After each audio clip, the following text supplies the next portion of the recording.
From Lagos, Nigeria, this is News Central. I'm Felicity Ezewige. The top stories tonight.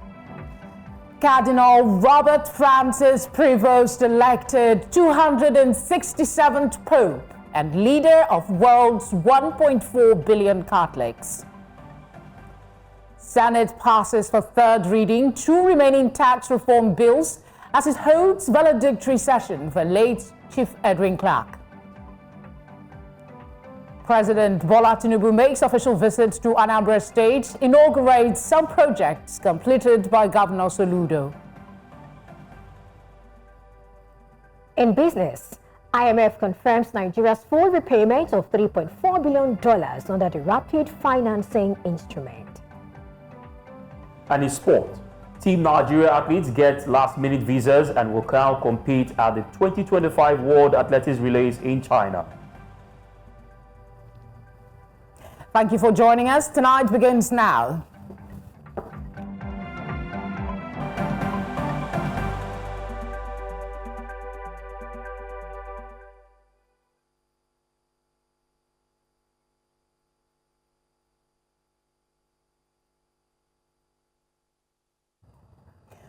We have a new Pope. We begin tonight by confirming that at the Vatican, Cardinal Robert Francis Prevost has been elected the new Pope, to be known as Pope Leo XIV. A former missionary bishop and now a key decision maker in Rome, Cardinal Prevost brings a unique blend of humility, international experience, and institutional power. News Center's international correspondent, Afia Hagen, profiles the Chicago-born cardinal who is shaping the church's future. Born in Chicago in 1955, Robert Francis Prevost grew up in a deeply Catholic family with strong ties to education and community service. He joined the Order of St. Augustine and was ordained a priest in 1982, later earning degrees in canon law and theology in Rome. But instead of remaining in academic or administrative roles, Prevost took a different path, becoming a missionary in Peru. For nearly 2 decades, he lived and worked alongside some of the country's most vulnerable communities, eventually serving as a bishop in the northern diocese of Chiclayo. In 2023, Pope Francis called him back to Rome and appointed him prefect of the dicastery for bishops, one of the most powerful roles in the Vatican. Then Cardinal Prevost oversaw the global selection of bishops, helping to shape the leadership of the Catholic Church for generations to come. It was a massive responsibility and a sign of deep papal trust.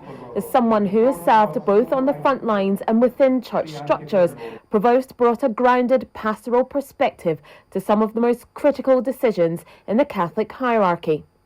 Fluent in Spanish and deeply immersed in Latin American culture, Prevost is seen as a cultural bridge, an American who understands the global South. His leadership reflects Pope Francis's vision for a church that listens more, leads with humility, and prioritizes service over status. He's not flashy and he rarely makes headlines, but Cardinal Prevost's influence was clear. With his blend of missionary zeal, legal training, and a pastoral heart, he's now head of the Catholic Church, perfectly placed to continue growing the number of the faithful around the world. From Chicago to Peru to the heart of the Vatican, Pope Leo XIV's journey is a reminder that leadership in the Catholic Church often comes in the form of quiet, steady dedication. And in a time of global uncertainty, that may be exactly what the Church needs. For News Central, I'm Afia Hagen.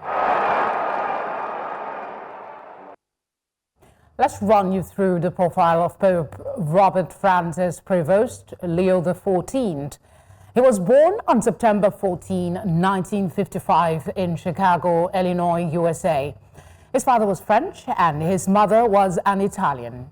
He had a Bachelor of Science in Mathematics at the Villanova University and a Master's of Divinity at the Catholic Theological Union, as well as a Doctor of Canon Law at the Pontifical University of St. Thomas Aquinas.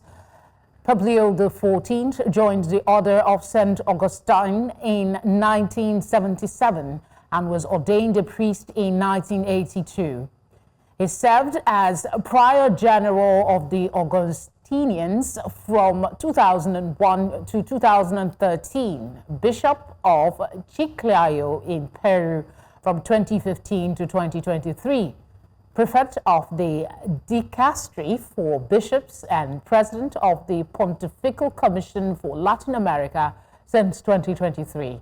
He was elected Pope on Thursday, May 8, 2025, wherein he adopted the name Pope Leo XIV. He is the first North American to hold the papacy. For this conversation, I'm joined by Apostolic Nuncio to Nigeria, Archbishop Michael Kwoti. Also joining in is a Director of Social Communications, Catholic Archdiocese of Lagos, Very Reverend Father Anthony Godonu, as well as Assistant Priest at St. Mary's RC Church, Scotland, Reverend Father James Anyewu. Thank you very much for speaking with us tonight. I will start with Reverend Father Anthony Godonu because we had this conversation prior to his emergence as a pope, not specifically about a provost, but the emergence of a pope. So what was the feeling like when you got the news? Well, just like any other Catholic, it was a joyful news for us. As it is said, Habemus Papa, we have a Pope, is a joyful proclamation to the entire world that we still have a leader, a vicar of Christ. So I was highly elated, and of course, just like any other Catholic, drawing the curtains of the very strenuous journey since the death of Pope Francis and going into the conclave and ending it within 48 hours means that the church is always well prepared for every situation. So we are grateful to God for giving us the best of his choice at this point in time. Archbishop Kwoti, I'll come to you now. A colleague priest interviewed just yesterday on speculations that the Pope Leo XIV might emerge, describes him as calm, steady, compassionate, and progressive. Says he shares similar basic goals with Pope Francis. Do you share this view? If yes, how much of a good thing is this similarity?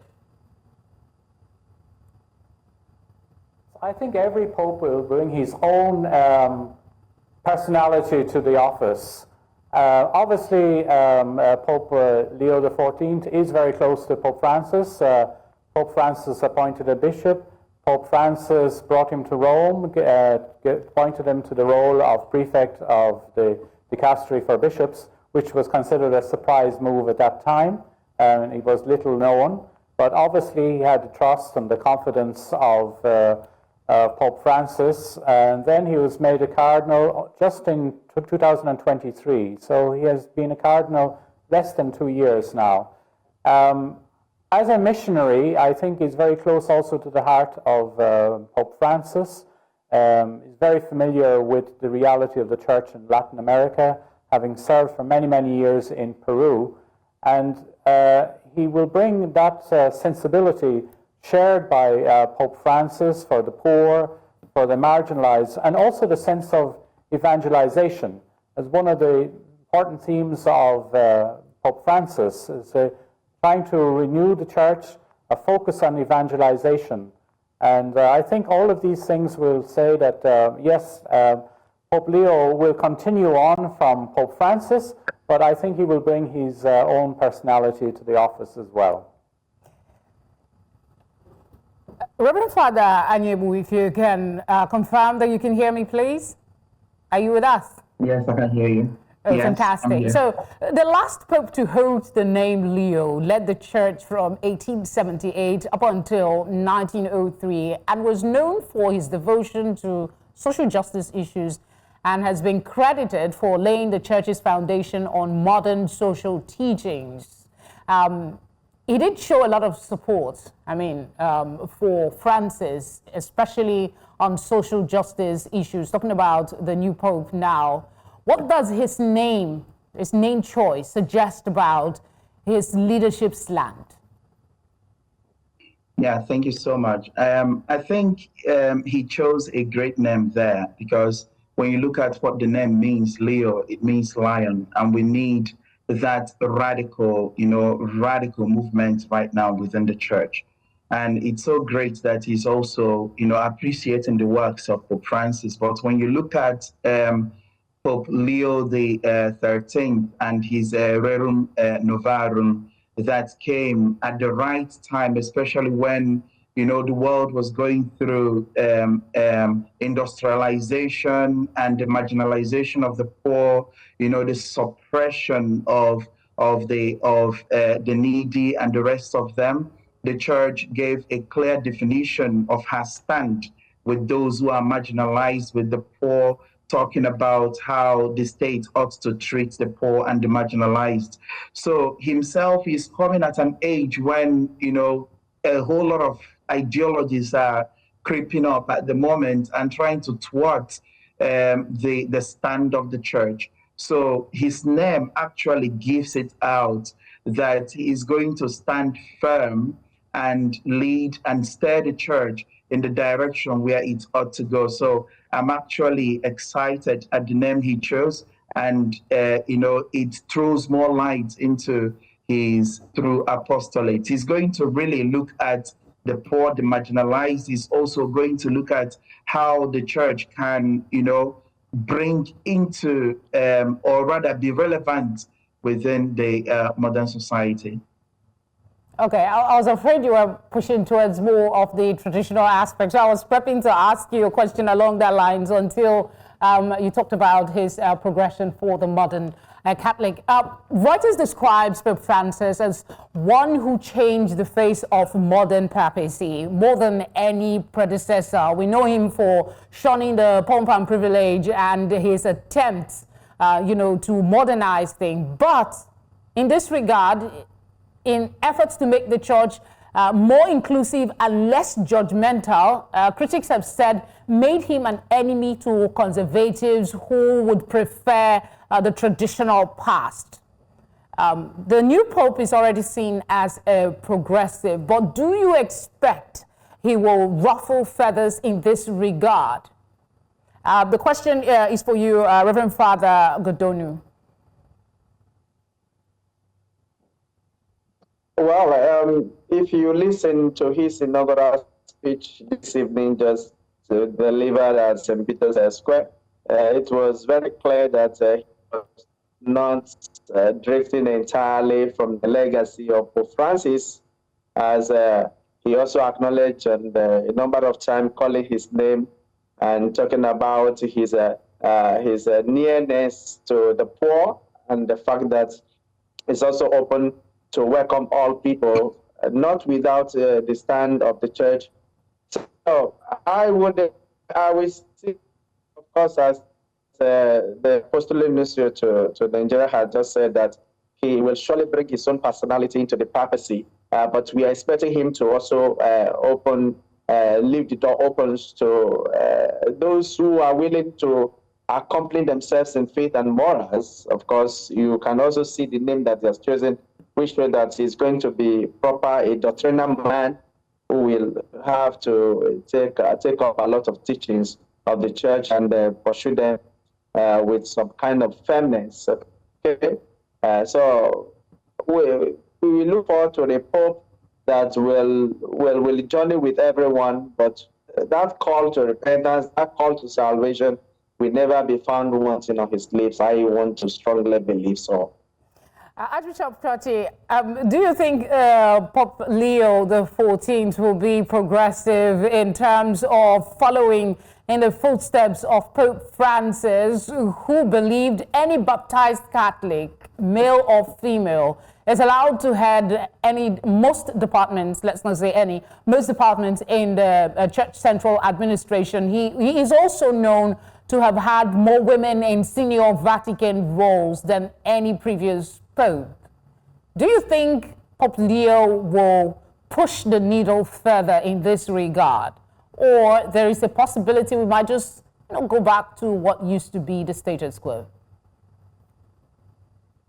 Well, that's a interesting question to ask, and I'm not sure I can give you an answer to that, because we have to wait and see what Pope Leo will do on this regard. I think it's most important what Pope Francis was underlying was we all have a common vocation of the baptized. We have many roles to play in the church, and he wanted to promote that as much as possible. Obviously, we all bring different gifts to the church, different roles. That's very clear from the scriptures and the teaching of the church. We are not all called to do the same thing, but we're all called to play the role that God calls us to play in the church. So I think Pope Francis wanted to promote that, wanted to give people a sense of their responsibility of their baptismal calling. And you know, the church is made up of mostly lay people, and so I think it's very important that the laity play their role within the church, and the role of evangelization, spreading the gospel, that is open to everyone.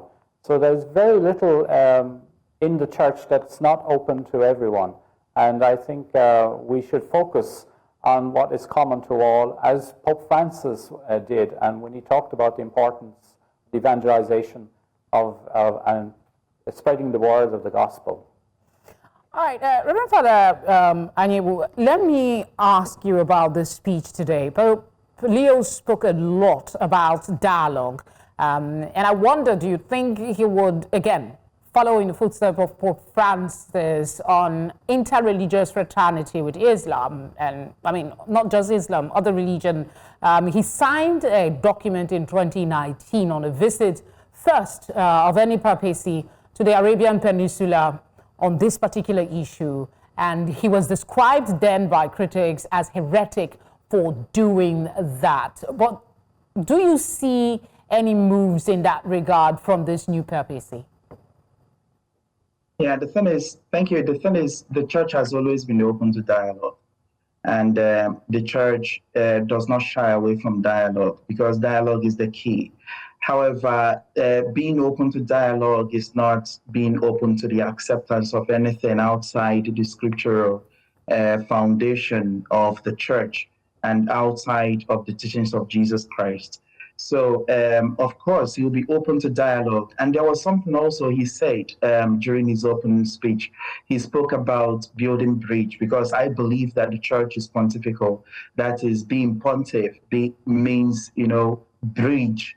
And we can see that bridge also happening with Pope Francis, Pope John Paul II, Pope Leo XIII, and himself as well. He spoke about the bridge. So he wants to connect the church more to the modern world, not for the church to be swallowed by the modern world, but for the church to continue to remain the conscience of the world. So where the dialogue is open, it's about the world, you know, or rather the church opening herself up for the world to understand her even the more, and being able to accept Christ, because that's the purpose, to preach Jesus and to baptize all nations in the name of the Father, the Son, and the Holy Spirit. Amen. I'm a Catholic, so I'll quickly add to that. Let's just go on a short break. Please just stay with us. We'll be right back to continue the conversation.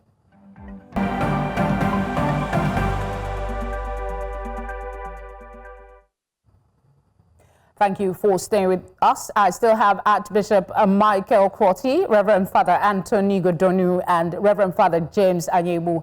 Thank you for staying with us. Archbishop, sir, let me come back to you and ask this very important question that the Pope raised in his speech today. He talked about a church that builds bridges and establishes dialogue, that receives everybody with open hand, a church that must walk the path of peace. What summation can you make from this about his approach to leadership, perhaps? Well, I think, again, it's in very much part of his missionary experience. What is a missioner? A missioner is somebody who goes on mission and reaches out to other people to spread the gospel. And as the Father earlier said, the Pope's very ministry, the name Pontiff, means to build bridges and to be a bridge between humanity and God, and a bridge between the church and the world. So these are all parts of the papal ministry. And as I said earlier, he is going to bring his experience as being a missionary to exercising his papacy in his way that will be particular to him. And we just have to wait and see. Today has been a great day of great joy.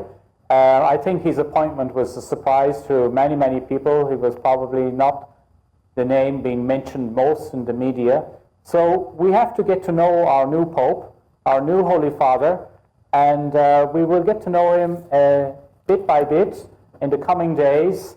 And I think also we will see that the papacy will transform him. Many of the popes have come before us. They have their whole personalities changed. It's taking on the office of the Holy Father. And I think that's why it's significant too. They changed their name. They take on a new persona. Okay. And we look forward to that.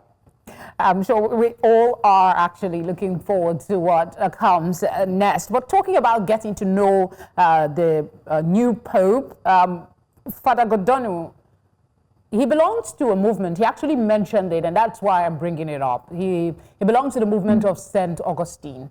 For non-Catholics, how significant is this movement to get a mention in his first speech to the people? And what can we expect from that angle? Father Godonu. Well, he belonged to the Order of St. Augustine. Yes, I can hear you. Okay. Yes.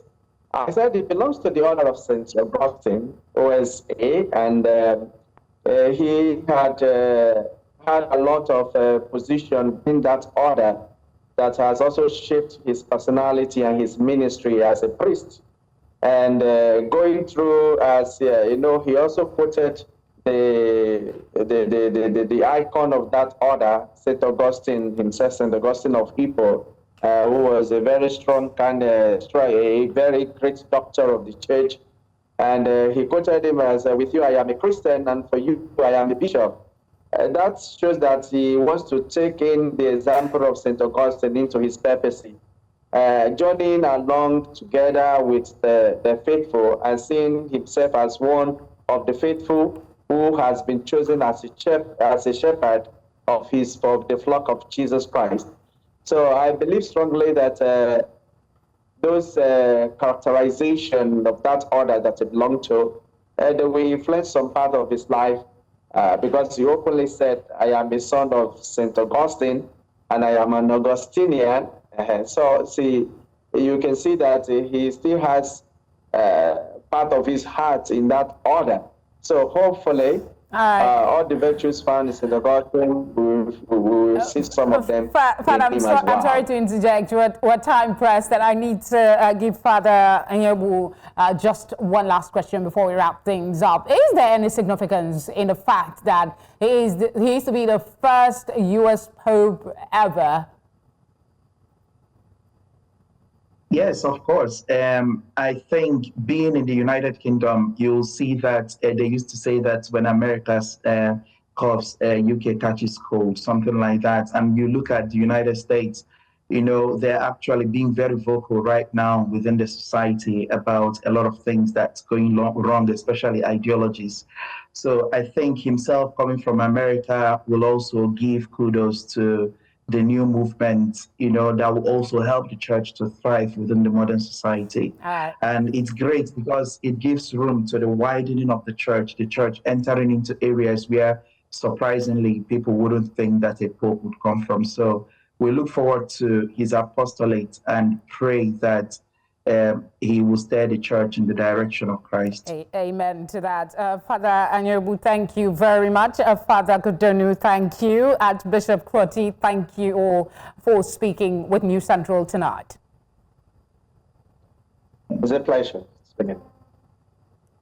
The Pope is for all Christians, not just Catholic. I needed to add that. Now, let's come back to Nigeria, where the Nigerian Senate has held a valedictory session in honor of the late elder statesman and Ijaw leader, Chief Edwin Clark, who passed away in February at the age of 97. Clark, remembered for his fiery activism and dedication to national unity, served as a senator during Nigeria's Second Republic. News Center's correspondent, Sergei Ibrahim, has more in this report. A towering voice of the Niger Delta, a statesman of unshakable conviction and a tireless advocate for equity and justice, Chief Edwin Clark's legacy is etched into the political and historical fabric of Nigeria. These were some of the encomiums showered on Chief Clark as the lawmakers took turns to pay glowing tributes to the late elder statesman. They also called for the immortalization of Chief Clark by naming a national monument after him. The resource control we hear about today started with people like our father, Ike Clark. He also began to champion the process for regional development that brought about the NDDC and the amnesty program. For such a great man, there will be a need to immortalize his name. What he has done, we always say to the younger generation, so that others will learn to be patriotic, will learn to stand by their people, will learn to stand for Nigeria. National honors. I want to see a major street in the Federal Capital Territory or highway or institution named after him. Senate President Godswill Akpabio described Clark as an uncommon patriot whose legacy transcended generations. To his region, we offer our solidarity as a Senate.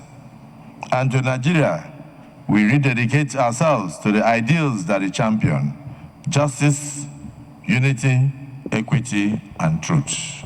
Akpabio also used the opportunity to respond to statements earlier made by Peter Obi, presidential candidate of the Labour Party in 2023, who during late Chief Clark's tribute said the labor of Nigeria's past leaders are already in vain due to current realities. And somebody makes a statement that the labors of our heroes past are in vain. I beg to disagree. Let our brother Peter Obi show leadership like Edwin Clark did by resolving first the crisis in the Labour Party. For a man who wants to run Nigeria, you have one of the smallest parties in Nigeria, and you cannot even resolve the crisis in that Labour Party. Is it the crisis of Boko Haram that you will come and resolve in Nigeria? In the end, a minute's silence was observed in honor of the late elder statesman. Clark, who died on February 17, 2025, at the age of 97, was widely respected for his strong voice in political discourse and his service to Nigeria. In Abuja for News Central, Sergei Ibrahim. May his soul continue to rest in peace. Let's stay with developments at the National Assembly. We can confirm that the Senate has passed the remaining 2 of the 4 tax reform bills proposed by President Bola Tinubu. The 2 bills passed on Thursday are the Nigeria Tax Bill 2025 and the Joint Revenue Board Establishment Bill. The Joint Revenue Board Bill seeks to harmonize revenue collection across all tiers of government and establish a tax appeal tribunal to be headed by a civil servant as executive secretary. The Nigeria Tax Bill, on its part, consolidates the country's tax laws to modernize the system, improve compliance, and strengthen economic growth. Both bills were debated at the Committee of the Whole and passed after a majority of senators supported them via a voice vote.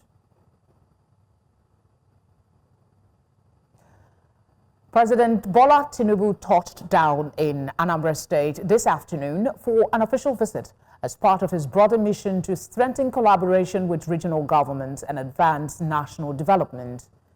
The Nigerian president arrived at the Chinua Achebe International Airport aboard a Nigerian Air Force Airbus Dressed in traditional Akwete Igbo attire with a signature red cap, President Tinubu proceeded directly to the ceremonial podium where the national anthem was performed in his honor. During his time in Awka, President Tinubu will commission a range of major infrastructure projects executed under the administration of Governor Chukwuma Soludo. Among the key projects to be inaugurated are the newly completed State Government House, the Solution Fund City, and the new Governor's Lodge, the first of its kind in over 3 decades. The refurbished House of Assembly is also set for official unveiling. In addition to the commissioning events, the President will host a high-level town hall meeting with key stakeholders at the newly renovated Dr. Ekwueme Square, engaging directly with community leaders and policymakers.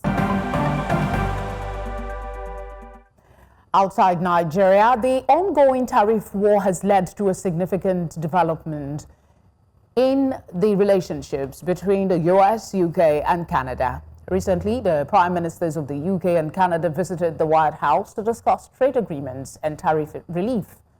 While there isn't specific information on the Canadian Prime Minister's recent visit to the White House in context of the tariff war, it's known that Canada has imposed retaliatory tariffs, on U.S. goods in response to U.S. tariffs. The United States-Mexico-Canada agreement governs trade relations between the U.S. and Canada, but ongoing tariff disputes continue to strain their relationship. However, UK Prime Minister Keir Starmer's visit to the White House resulted in a preliminary trade deal that exempts certain UK products from U.S. tariffs. Alexander von Vugen is a field engineer, and he joins me now to discuss the U.S. relations with Canada and the UK. It's a pleasure to welcome you tonight. Mark Carney and President Trump discussed U.S. imposed tariffs, with Carney seeking relief for Canadian exports. While no significant breakthroughs were announced, Trump promised continued friendship and negotiations between the two nations. We know the outcome of the meeting between the UK Prime Minister and Trump. The outcome of the visit of the Canadian Prime Minister, on the other hand, seems shadowed and unclear. Is this an indication of what Trump's approach to relations with Canada will be, or the connection being drawn is an overstretched one? Well, consider Canada and the U.S. as a long-term marriage. They've been married for a long time, and perhaps one of the partners got a little disenchanted and put some extra demands on the marriage, and the other partner is resisting. That's the best way to put it. The meeting with Trump and Carney, it wasn't so much what was said, but rather what was not said. Carney's goal was to appease the voters in Canada and to say Canada was not for sale. Trump wore 2 hats in his negotiations with Canada. One, I think, is as a land developer, looking as Canada as a real estate deal. The other as a president, talking about tariffs. But it's important to note that they referred to the tariffs as a transitional deal, meaning that was the starting point of a negotiation. This marriage has been going on for hundreds of years between Canada and the U.S. We're neighbors, we're borders. Well, since we got our independence, we've been allies. The Canadians have become united because of certain comments that were made, and they're approaching this from a partisan perspective. So I think Carney left the meeting with his head up. However, where the tariffs are going to play out, it's very important to note that Canada cannot be compared to other global players in their relationship with America. Our trade deficits with the U.S. are actually very close.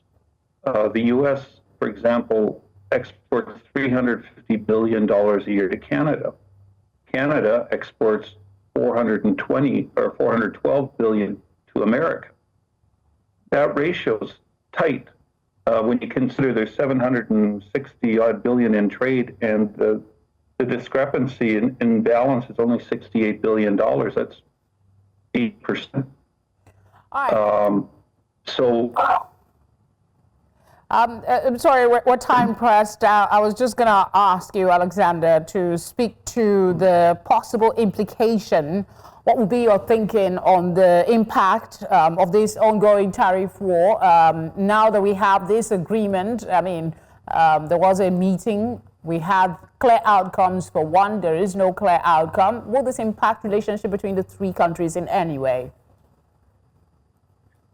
I think the end game is to increase military spending in Canada and direct those purchases from America, to increase security in the Arctic, as it's a concern to America regarding China and Russia, to complete the Keystone Pipeline, which was held by the Biden administration, which will increase the flow into the United States by 850,000 barrels a day from Canada. The impact from Canada, I think, is going to be less at the end of the day and moderated to less onerous conditions than perhaps with Mexico. Mexico has a much higher trade deficit with the U.S. They ship about $500 billion a year to the U.S., and they receive about $334 from the U.S. So their deficit's $170 billion. There's more room for America to want to balance the scale. So it's very complex. The three nations are so intertwined. I see this eventually sorting itself out. Europe, China, those are different stories. I mean, there's always something coming up on these issues day after day. So hopefully it will sort itself out like you predict. Thank you for speaking with us. My pleasure. Let's return to our shores for a bit. In a significant step towards securing Nigeria's economic mainstay, Pipeline Infrastructure Nigeria Limited, the agency responsible for surveillance of Trans-Niger Pipeline, is forging partnerships with local communities. At its stakeholders' engagement with oil-producing communities held in Port Harcourt, the River State capital, PINL emphasized that the company will work hand in glove with locals to prevent pipeline vandalism. News Central's Bola Festus has more. We have carried out social investments based on needs assessments, thus mitigating the socio-economic drivers of oil theft while promoting sustainable economic empowerment. The Engagement Initiative is a platform for stakeholders of oil-producing communities to critique the modus operandi adopted by the Pipeline Infrastructure Nigeria Limited, PINL. Pipeline Infrastructure Limited, since you came into being, one of the things we, the local people, have been able to use in recognizing you is always being in touch with us. And again, we are here today for them to hear us out and to carry our feedback to those they are representing. People are suffering too much. Women and children are suffering too much. Our youths are dying too much. Our husbands are complaining too much. The land is being polluted every day. Please try and teach your sister companies the art of communication so there will be peace and progress in our land. We were told that we should wait. Everything accruing to benefit amenities is in the pipeline. Today, I want to believe that pipeline infrastructure has come to give this benefit or this deposit to our people. And I know you will not fail on this very mandate. May God help you to do so and achieve what is needed for our people. Community relations personnel of PINL, Akos Meze, highlights successes achieved through collaborations with host communities in its fight against crude oil theft. Pipeline infrastructure's mandate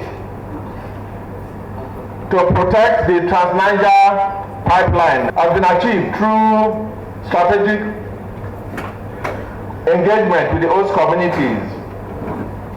This collaborative approach has not only led to stronger relations, but also forged a united front in the fight against pipeline vandalism and oil theft. We have also ensured that we restore the environment hitherto destroyed by incessant crude oil spills. Judging by the increment of crude oil production output in recent years, stakeholders across oil-producing communities want the NNPCL to review Pipeline Infrastructure Nigeria Limited's contract deal. We are using this medium to reiterate a vote of confidence on Pipeline Infrastructure Nigeria Limited. We're not just saying that, we're using this medium to also call on NNPCL to do an upward review of the contract based on current realities so that there will be a financial boom within the community. The reward for hard work is more work, they say. Notwithstanding, PINL recognizes some contractors who have shown capacity in keeping the Trans-Niger pipeline safe from vandals. The opportunity was given and capacity was shown. It's a stepping stone and it's a motivating factor. I'm poised in supporting pipeline infrastructure to increase the oil production of the country. With its renewed approach of according a sense of belonging to host communities through their inputs, PINL aims to record zero infractions on oil facilities in the Trans-Niger pipeline corridors. In Rivers State for News Central, Bola Festus.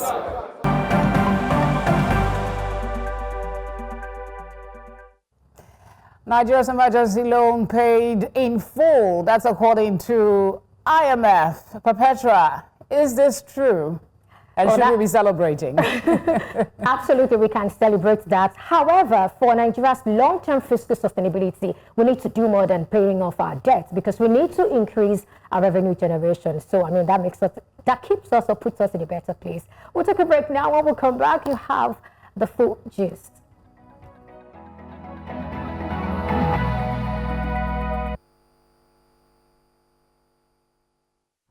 Nigeria has fully repaid the $3.4 billion emergency loan it secured from the International Monetary Fund in April 2020 under the rapid financing instrument.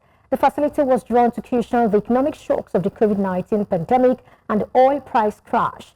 The IMF confirmed the full repayment as of April 30, 2025, but noted that Nigeria will still be liable for approximately $30 million annually in special drawing rights charges.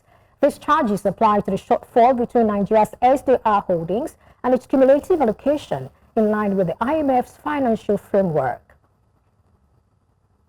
And moving on, Nigerians have continued to ramp up their internet usage despite a 50% hike in telecom tariffs that took effect in February 2025.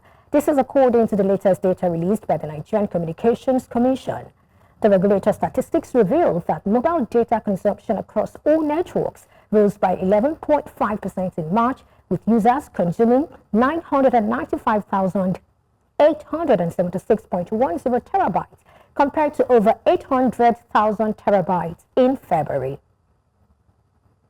And now to the stock markets. The oil share index extended its winning streak, marking the fourth consecutive green close in the week. And consequently, the month-to-date and year-to-date returns improved to plus 3.4% and plus 6.1% respectively. Now let's take a look at a snapshot. Looking at this, we can see this is an interesting one, 109,231.96. That's the oil share index, and you have it up there 0.35%. This is also up 0.35%, but of course it's closed 68.65 trillion naira.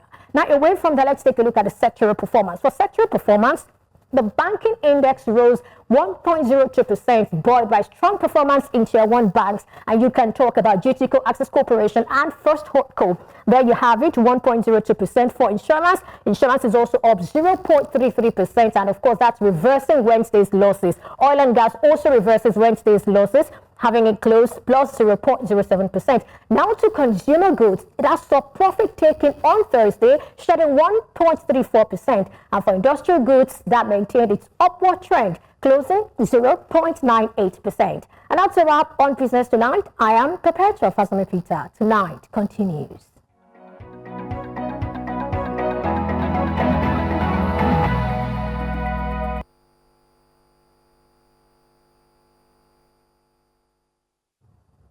Favor is here to give us a sports update. Favor, what are we looking at?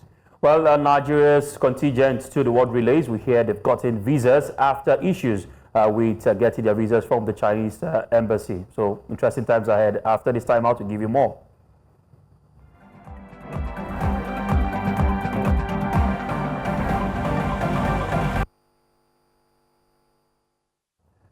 Team Nigeria's hopes of competing at the 2025 World Athletics Relays in Guangzhou, city of China, have been revived after the Chinese embassy approved visas for athletes and officials. The Athletics Federation of Nigeria confirmed that all passports are now with the performance director as urgent travel plans are underway from Los Angeles to the country. Initially, of course, forced to withdraw due to visa delays, Nigeria faced missing both Olympics and World Championship qualification.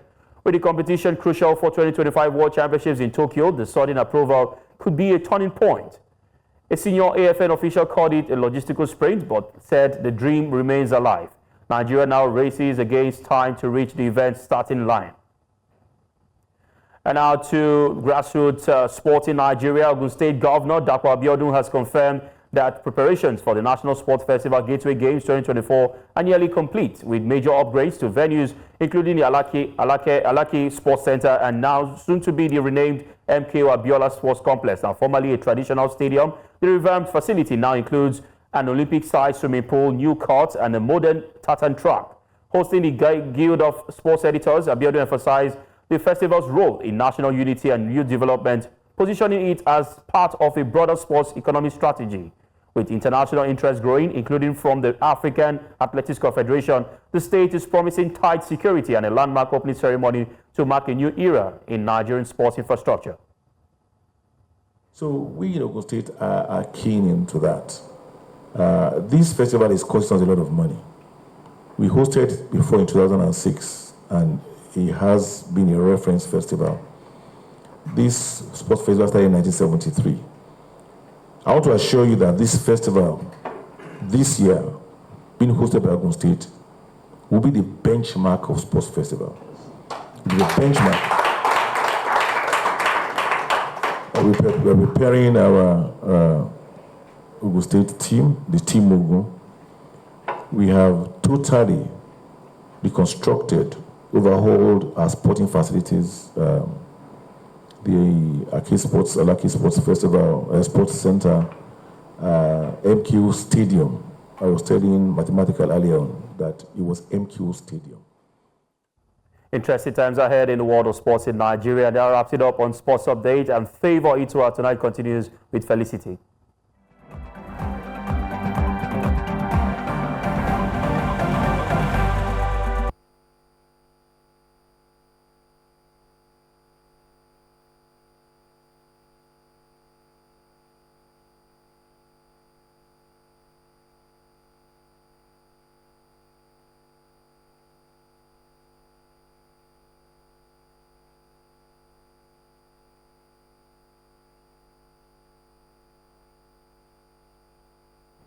Mic check, 1, 2. Can you hear me? If you do, say yes, you do. Are we good? I'm talking. How you doing? What's up? Do you want to give me money? Should I drop my account details so you can shake it up a bit? Let's just make it happen. Let me just... I look like I have money. I love it. I love it. I love the fact that I look like I have money. The money is coming. It's coming. It's here. Hallelujah. Based on belief. Yes, so it better come quick. It better come quick.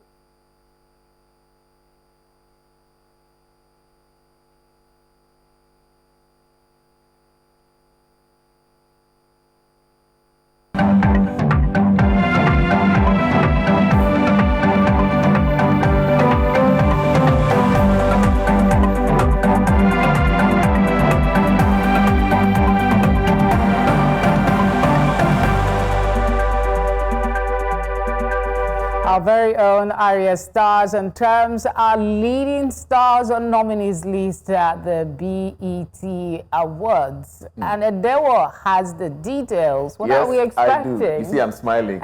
Super excited that, hey, we're going around the world. You know, Afrobeats is on another level right now. It seems they are even enjoying our music more than us here. Yeah, it seems so. Some of them know the lyrics even more than us. You see, but I'll bring you all the details shortly.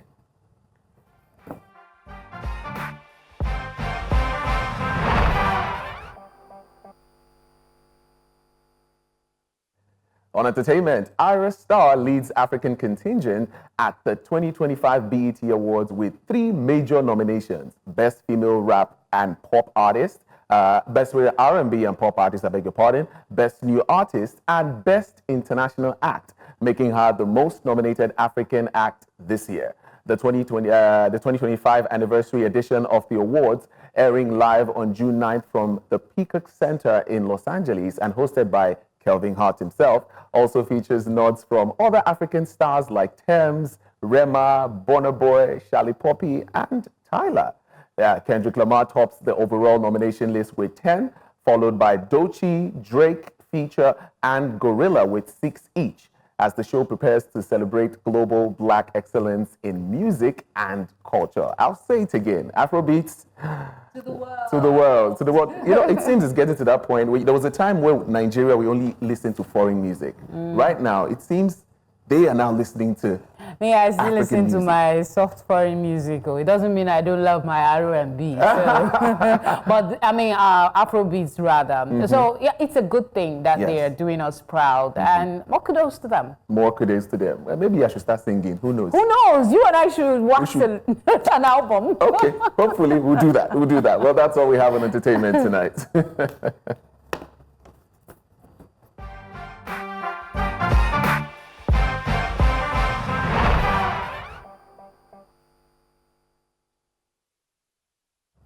And that's what we have for you tonight. Do send us your eyewitness report to the number showing now on your screen. You can follow us on social media to do that. We are at News Central TV. You can watch News Central live on DSTV channel 422. We are on GoTV channel 23, Star Times channel 274, Avo TV, and on YouTube. Many thanks as always for your kind attention. Have a good night rest.